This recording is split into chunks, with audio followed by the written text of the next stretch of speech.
Buen día, mi nombre es José Antonio Castro Hernández y junto a mi compañero Víctor Alfredo Sánchez abordaremos el tema trastorno del espectro autista como parte de una campaña informativa de parte de la Universidad Autónoma de Baja California para la materia de psicopatología del niño y el adolescente.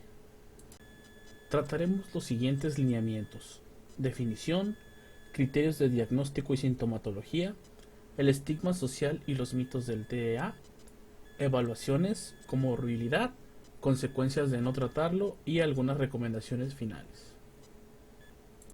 Su definición, según el DSM-5, es: el trastorno del espectro autista o TEA es un déficit neurológico que comienza en la niñez y dura toda la vida.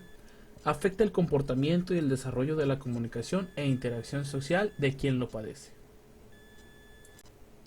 Sus criterios de diagnósticos son los siguientes: déficit persistente en la comunicación e interacción social, manifestando los siguientes pautas: déficit en la reciprocidad socioemocional, es decir, no comparte interés al participar de una conversación normal.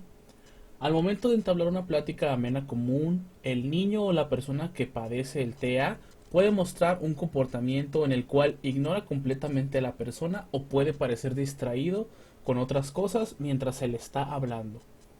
El segundo lineamiento sería el déficit en las conductas de comunicación no verbal de la interacción social. Por ejemplo, no suele tener contacto ocular, no maneja los gestos o la comunicación no verbal, entre otros comportamientos al entablar una conversación. Quien padece TEA podría estar siempre mirando al piso o al techo o a otras cosas en general, mas nunca directamente a la persona. Esto no significa que ignore de forma consciente o por falta de respeto. A su vez, los gestos son algo incomprensible para quien padece el trastorno, pues son personas muy literales. Es por eso que podríamos hacer un ademán expresando una emoción y la persona no sería capaz de comprender el mensaje. El tercer lineamiento sería el déficit en el desarrollo, mantenimiento y comprensión de relaciones. Esto puede ser en adaptarse al contexto social, el juego o hacer amigos en general. La gravedad varía dependiendo de los patrones restrictivos, es decir, si su comportamiento resulta ser más limitante debido al aislamiento, la agresividad, hiperactividad o repetición de alguna conducta. Esto dificultaría el que se pudiesen adaptar a mantener una amistad o jugar de manera amable. Por ejemplo, podría ser posible que todos jugaran fútbol y sin querer se empujara a otro niño. Tal vez quien padece autismo ignoraría ese evento, mientras que todos los demás verían ese acto como algo de poca educación. Esto dificultaría el entablar posibles nuevas relaciones. Como segundo requisito para catalogar el trastorno del TEA, se deberían manifestar dos patrones repetitivos o restringidos de la conducta, los cuales pueden ser los siguientes: movimientos estereotipados, habla estereotipada o ecolalia, como lo puede ser el saltar, moverse de forma rítmica, girar sobre sí mismo mientras se habla, o también pueden hablar de forma robótica, cantada o monótona. También pueden repetir palabras o frases una y otra vez. El segundo patrón sería insistencia de mantener cosas dentro de su entorno de manera rutinaria. Pueden, por ejemplo, ejercer una obsesión compulsiva de tener estructurados sus útiles escolares y siempre quererlos en su caja. Si alguien los mueve o los saca, puede llevar al conflicto o a la ansiedad. Como tercer patrón, tendríamos intereses restrictivos anormales o intensos de un objeto. Puede tener un apego considerable a cierto objeto, y si se le restringe, puede ser motivo de caos para ellos. Tengamos, por ejemplo, un oso de peluche o alguna mantita. Como cuarto patrón tendríamos la hiperactividad o hiperactividad sensorial, es decir, conductas excesivas de tocar objetos e indiferencia a ciertos estímulos debido a la hiperactividad. La gravedad varía dependiendo de los patrones restrictivos. Es posible que manifiesten una conducta donde toque de manera excesiva un objeto como un lápiz mientras se encuentra en clase. Esto puede ocasionar distracción. También podría acercarse a algo nuevo y tocarlo por todas partes o mirarlo constantemente. Es decir, manifestar una excesiva necesidad de revisar el objeto para analizarlo a través de todos sus sentidos. Es importante también destacar que en la hiperactividad sensorial se muestra este patrón en donde los sentidos captan de manera un poco más exagerada algunos estímulos como lo podrían ser los sonidos. Es por esto muchas veces que encontramos que los niños que padecen TEA tienden a cubrirse los oídos ante este tipo de estímulos fuertes, ¿no? Que les causa desesperación y agitación. A continuación les mostraremos un ejemplo de cómo escucha un niño que padece autismo.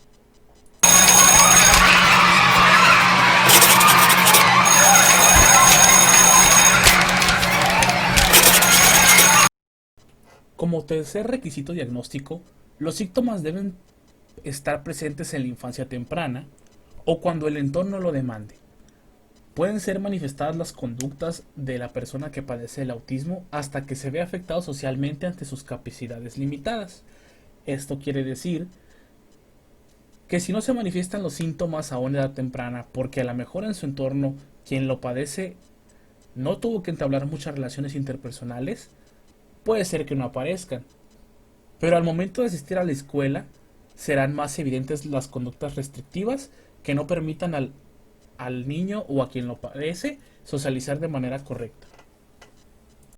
Como cuarto criterio tenemos que los síntomas limitan y alteran el funcionamiento diario, es decir, situaciones como el asistir a la escuela, convivir en una reunión familiar, atender a un padre o a una persona que le habla, no poner atención ante una indicación o el trabajar en equipo. Todas estas situaciones se verían afectadas por las conductas repetitivas o limitadas de quien padece el TEA.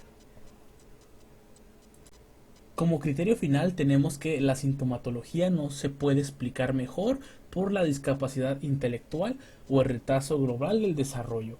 Si bien pueden coexistir, las pautas son muy específicas para los diferentes trastornos. Como criterio adicional se deben mostrar las especificaciones. Estas se deben realizar para dar un mejor diagnóstico y descartar posibles condiciones adversas o múltiples.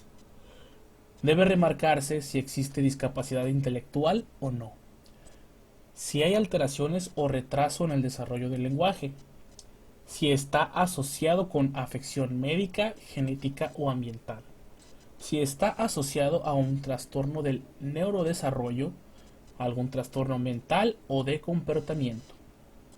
También si está asociado a catatonia y debe explicarse la severidad del caso. La severidad del TEA se divide en 3 niveles, dependiendo de qué tanta ayuda necesita quien lo padece. En el nivel 1 se puede establecer comunicación social sin apoyo, y los déficits en la comunicación social causan solo limitaciones significativas. Puede ser difícil iniciar interacciones sociales, las respuestas generalmente son atípicas y sin éxito para quien inicia la conversación con quien lo padece. Una persona puede ser capaz de hablar frases completas e involucrarse en una comunicación, pero no se mantiene en la misma y sus intentos por entablar relaciones son muy peculiares. A su vez, sus conductas repetitivas y restrictivas son inflexibles y causan una interferencia significativa en algunos contextos, sea social, escolar, laboral, entre otros. Posee también una dificultad para cambiar de conductas y puede tener problemas para organizar y planificar de manera independiente. En el nivel 2 se necesita ayuda notablemente. Puede establecerse comunicación social, con un déficit medio en las habilidades de comunicación social verbal y no verbal. Puede también presentar apertura a las interacciones, pero limitada o de forma anormal. Por ejemplo, conversar un poco sobre algunos intereses, pero con las conductas que limitan un poco el diálogo, sea repetir las palabras, el tartamudear, etc. A su vez, las conductas pueden ser inflexibles, repetitivas o restrictivas, las cuales son muy obvias para el observador. Esto interfiere en el funcionamiento social dependiendo del entorno en que se encuentre. También tienen dificultad o malestar al cambiar de alguna actividad generando ansiedad. Finalmente, en el nivel 3 de severidad se necesita una ayuda muy notable. En la comunicación social existen graves déficits en las habilidades de comunicación social verbal y no verbal. Quien lo padece limita sus relaciones en extremo y su respuesta a la interacción es mínima. Por ejemplo, La persona no entabla conversaciones fuera de su núcleo, es de pocas palabras y solo responde cuando se le habla. Desde la conducta puede ser repetitiva y restrictiva. Tiene una dificultad extrema para cambiar de conducta específica. Sus conductas limitan o interfieren en todas las áreas de la vida, sea escolar, familiar, laboral y social, y tiene una gran dificultad o malestar para cambiar de actividad u objetivo. En el estigma social y los mitos tenemos las siguientes anotaciones. La ausencia de la marca física, así como el desconocimiento por parte de la gente y de los profesionales, lleva frecuentemente a una evaluación errónea dentro del trastorno del espectro autista. ¿Cuántas veces no hemos escuchado? Solo está haciendo berrinche. O solo es un niño malcriado con un buen coscorrón, se compone. Cayendo en la ignorancia de una condición que afecta a una de cada 160 niños según datos oficiales de la Organización Mundial de la Salud. Tal vez por la poca frecuencia con la que se diagnostica esta condición, se siguen escuchando estos comentarios. También, en la vida cotidiana los comentarios poco acertados al momento de ver una serie de conductas manifestadas por las personas que padecen TEA siempre son de juicios sobre las familias y una supuesta mala crianza del niño o sobre el mismo infante y su calificación de rarito. Esto por el poco entendimiento de los patrones de conducta que manifiesta quien lo padece. En la vida escolar, muchas veces se tiene el pensamiento de que un alumno padece de alguna discapacidad intelectual, trauma o déficit de atención. Es por esto que sufre comentarios de los maestros, quienes desde su preparación profesional emiten algunos diagnósticos en pos de auxiliar al niño de la mejor manera posible.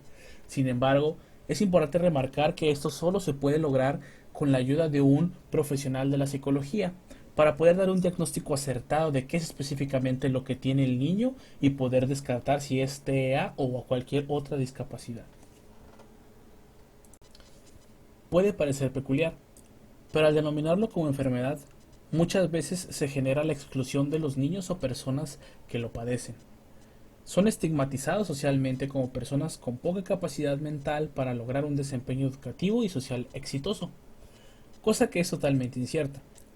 Si bien la forma en la que se involucran socialmente es limitada debido al trastorno, estudios de caso como Descubriendo el autismo, Autismo y Socialización de la investigadora Lourdes Pérez ejemplifican que los niños o quien padece TEA tiene estrechas relaciones y es capaz de sociabilizar de forma efectiva con personas con las que convive de manera constante, tales como con familiares directos, compañeros de clase, maestros y cualquier persona con la que puedan establecer un vínculo constante y reforzado desde la reciprocidad. Otro mito importante a destacar, debido a las películas, es la idea de que los niños o personas que padecen TEA son superdotados a nivel intelectual. La realidad es que la mayoría muestran una comorbilidad en relación a afecciones como la discapacidad intelectual y generalmente desarrollan un IQ promedio de 70 o superior, como lo destacaba en el artículo Autismo de Francisco Ortiz. Sin embargo, suelen destacar respectivamente en alguna área específica, como el cálculo, memorización automática o habilidades visoespaciales generalmente. Hecho que nos demuestra que la inteligencia y todas sus variaciones no limitan las capacidades destacables de quien padece este trastorno. Otro comentario común es el de que las vacunas causan autismo. Esto ha sido demostrado como falso en varios estudios, como en el artículo Autismo y vacunas pediátricas de Alejandro Valdés, en donde el estudio remarca que la relación entre vacunas y el desarrollo del autismo es totalmente negativo en comparación de casos. La falta de información y las noticias falsas de Internet son un gran golpe desde la conducta de histeria colectiva. Muchas personas podrían caer en una publicación que ha sido miles de veces compartida, y por esto daríamos fe que cierta noticia es real. O tal vez alguna noticia pudo estar editada como para ser verdadera. Es siempre importante que como profesionales de la educación realicemos la investigación en fuentes avaladas y siempre promovamos la psicoeducación. Otro mito muy remarcable es el de que el autismo puede curarse. Tristemente, Aunque los avances médicos están siempre al pie del cañón para poder solucionar las problemáticas que atacan la salud mental y física, hasta el día de hoy no existe una cura.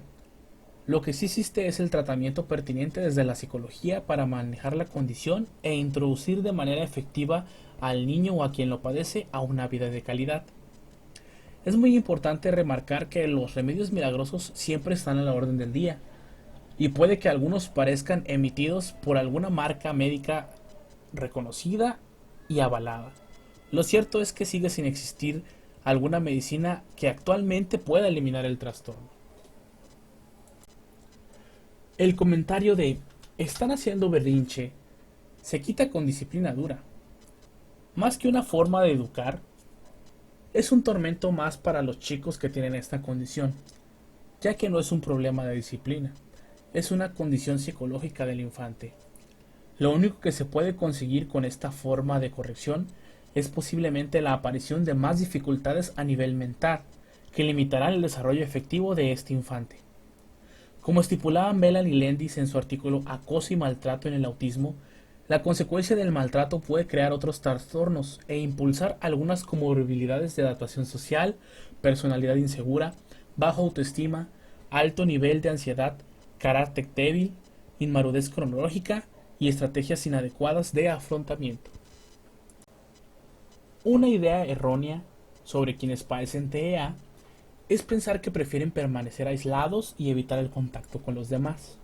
Esto es falso, pues se ha comprobado, como ya comentábamos, que si bien su método de socialización puede ser difícil debido al trastorno, sí llegan a establecer vínculos significativos y dependen de la comodidad que desarrollen con determinadas personas. Finalmente, en algunos casos extremos, se dice que si se convive con alguien quien padece el trastorno, se puede contagiar de la conducta. No queda más de decir que es un argumento totalmente a partir de la ignorancia y la histeria colectiva de las personas, muchas veces impulsadas por el temor al desconocimiento de la condición o del trastorno.